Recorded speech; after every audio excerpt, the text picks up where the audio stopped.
সন্দেশখালী খবরের দিকে আরো একবার নজর, কারণ এই সন্দেশখালীতে ফের অস্ত্র আতঙ্ক। বাগদিপাড়ায় চাঞ্চল্যকরই অভিযোগগুলো সামনে আসছে। সকালেও যে ছবি আপনাদের দেখেছি, রাতের অন্ধকারে অস্ত্র পাচারের অভিযোগ করছেন এই বাগদিপাড়ার একাধিক বাসিন্দা, যারা রীতিমতো নিজেরাই নিজেদের পাহারাদারের ব্যবস্থা করেছে, নিজেরাই নিজেদের পাহারাদার হয়েছেন। সন্দেশখালীতে এখন তাদের পিছু তাড়া করে বেড়াচ্ছে রীতিমতো অস্ত্র আতঙ্ক।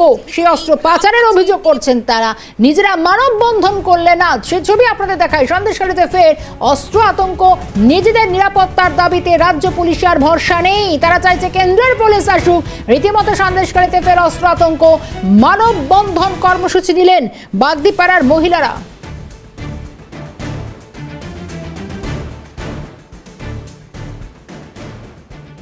সে ছবি আপনাদের দেখাচ্ছি। সন্দেশখালীতে ফের অস্ত্র আতঙ্ক, এবং শুধু তাই নয়, শেখ মুজাফফর বলে আরো একজনের নাম আসছে। এই শেখ মুজাফফর এবং শেখ শাহজাহানের আরো এক সাঙ্গপাঙ্গদের তালিকায় আরো এক এই শেখ মুজাফফর এবং সে সিভিক ভলেন্টিয়ার। শুধু তাই নয়, তার হুমকির অভিযোগ যেন সামনে আসছে। গ্রামের মানুষরা বলছেন তারা যাবেন কোথায়, রাজ্য পুলিশে ভরসা নেই।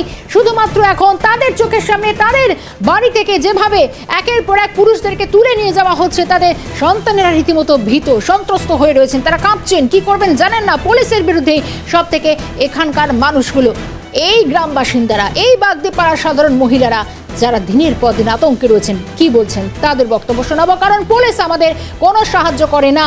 সিভিক পুলিশ রাতে এসে ভয় দেখাচ্ছে, সন্তানদের নিয়ে সারা রাত জেগে পাহারা দিচ্ছি, রাতে যাকে পারছে তাকেই তুলে নিয়ে যাওয়ার হুমকি দেওয়া হচ্ছে। বাইরে থেকে অস্ত্র পাচার হচ্ছে, পুরুষ পুলিশ এসে মহিলাদের মারধর করছে। তীব্র প্রতিক্রিয়া, একের পর এক অভিযোগ। বাগদিপাড়ার বাসিন্দাদের বক্তব্য শুনুন। আসছে না, আমাদেরকে সাহায্য করছে না। আমরা দু রাত জেগে বাচ্চা কাচ্চা নিয়ে ভয়ে ভয়ে দিন কাটছে। সিভিক পুলিশ আসছে, মুজাফফর আসছে, কি বলছে মুজাফফর এসে? মুজাফফর এসে বলছে যে এখানকার মেয়েরা ছেলেদেরকে তুলে নিয়ে যাব, রাত্রে রেড করব। ভয়ে আতঙ্কে আমাদের দিন কাটছে। একজন সিভিক পুলিশ উনি এই ধরনের কথাবার্তা বলে গ্রামের মহিলাদের ভয় দেখাচ্ছেন, এটা মেনে নিতে হবে তো আপনাদের? না, আমরা মানতে চাই না, আমরা মানতে চাই না। আমরা পুলিশ প্রশাসনের কাছে আমরা অভিযোগ করতে চাই যে সিভিক পুলিশ যে মুজাফফর এখানকার কে, ও যা করবে এখানে তাই হবে। আর ও কে, যে ওর কথাগুলো শুনছে কে? মুজাফফরের সঙ্গে শাহজাহানের কোনো সম্পর্ক আছে? হয়তো আছে। হ্যাঁ, শুভেন্দু অধিকারীর কাছে হাত জোড় করে আমি মিনতি চাইছি, যেখানেই আপনি আমাদের ভিডিও দেখে থাকবেন, আমাদেরকে নিরাপত্তা দিতে হবে। আমরা ভীষণ অসুবিধায় আছি।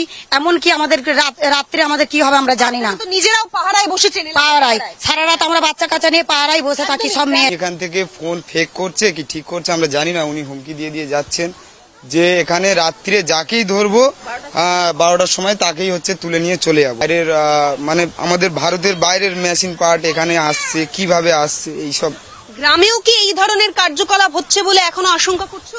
না, এইসবগুলো হচ্ছে না, কিন্তু পুলিশ এসে প্রচন্ড টর্চার করছে। মেয়ে ছেলেদের, বাচ্চাদের, ছোট ছোট বাচ্চাদেরও পর্যন্ত ছাড়ছে না, মারছে। কিসের কেন কিসের ভয় আপনাদের? পুলিশের ভয়ে, যে মানছে না তো ছেলেরাও এসে মারছে, যে শুধু মেয়েরা তো গায়েতে হাত দিচ্ছে না, ছেলে পুলিশরাও এসে মারধর করছে। হ্যাঁ, ওই আতঙ্ক। আমরা নিজেরাই, আমরা এ করার জন্য আমরা নিজেরাই রাত পাহারা দিচ্ছি। রাতে